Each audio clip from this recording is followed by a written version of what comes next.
So இன்றைக்கி breakfast என்னென்னு பார்த்தீங்கன்னா நாட்டுக்கோழி மசாலாவும் சூப்பும் பண்ண போகிறேன். ஸோ இதில் வந்து காலையிலேயே வந்து சதீஷ் வாங்கிட்டு வந்து சிக்கன் நல்லா வாஷ் பண்ணி இதில் போட்டிருக்கேன். இதில் கொஞ்சம் உப்பு மஞ்சள் பொடியும் மட்டும் போட்டிருக்கேன். இப்போ இதில் கொஞ்சம் தண்ணி ஊற்றிடலாம். ஸோ நிறைய பேர் நான் பைப்பில் வந்து தண்ணி எடுக்கும்போது திருப்பியும் கேட்குறீங்க, இது வந்து உங்களுக்கு பைப்பு தண்ணி விடுவீங்களா அப்படின்னு. ஸோ இது பைப் தண்ணி இல்லை, ஆர்ஓ தண்ணி. ஸோ அந்த ஃபில்டர் கீழே சிங்க்குக்கு அடியில் இருக்குது, அந்த பைப்பு மட்டும்தான் மேலே இருக்குது. ஓகே, ஸோ இது கவர் ஆகிற வரைக்கும் ஊற்றியாச்சு. இப்போ மூடிட்டு உங்கள் இதை பொறுத்து 4, 5, 6 விசில் வரைக்கும் வச்சு எடுத்துருங்க, வேகிற வரைக்கும். ஸோ மூடி வச்சுட்டேன் நான். இனி இது நல்லா வேகட்டும், வெந்ததுக்கப்புறம் காணிக்கிறேன் உங்களுக்கு. என்னோட சிக்கன் வந்து பெரிய பெரிய பீஸா இருந்ததுனால நான் ஒரு 5 விசில் வச்சு எடுத்தேன். இப்போ வந்து இந்த சைடில் வந்துருக்குல அதுதான் ஸ்டாக். ஸோ இப்போ வந்து இதை வந்து ஃபுல்லாக ட்ரெயின் பண்ண போகிறோம். ஸோ எவ்வளோ ஸ்டாக் தேவையோ அவ்வளோத்த ஸ்ட்ரெயின் பண்ணிட்டேன். இப்போ வந்து நம்ம சூப்புக்கு சதைச்சிருவோம். என்ன பண்ணியிருக்கேன்னு பார்த்தீங்கன்னா, இந்த க்ரஷ் பண்ணக்கூடியதில் ஒரு 5 சின்ன வெங்காயமும் ஒரு 5 பல் பூண்டும் வச்சுருக்கேன். இதை வந்து இடிச்சிருவோம்.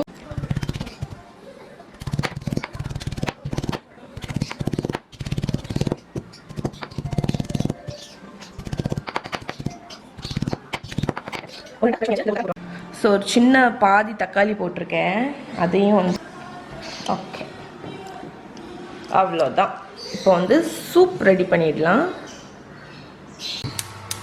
ஸோ ஒரு சாஸ்பான் அடுப்பில் வச்சுருக்கேன். இதில் வந்து கொஞ்சோண்டு ஆயில் ஊற்றிடலாம். ஒரு 1 டீஸ்பூன்.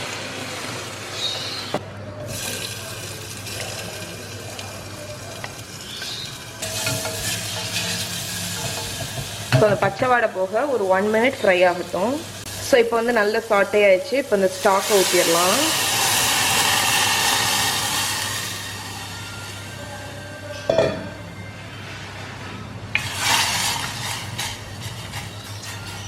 ஸோ உப்பு போட தேவையில்லை, ஏன்னா வந்து இதுலேயே ஆல்ரெடி உப்பு இருக்குது, அதனால் உப்பு போட தேவையில்லை.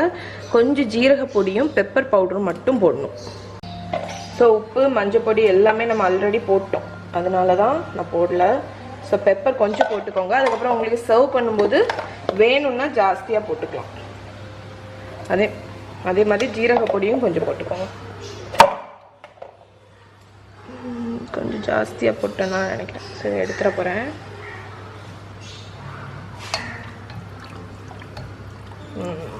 ஸோ இது ஒரு கொதி வரட்டும், டேஸ்ட் பார்த்துட போகிறேன். உப்பு எல்லாமே கரெக்டாக இருக்குது. ஸோ இது ஒரு கொதி வந்தோடனே கொத்தமல்லி கீரை போட்டு ஆஃப் பண்ணிட வேண்டியதான்.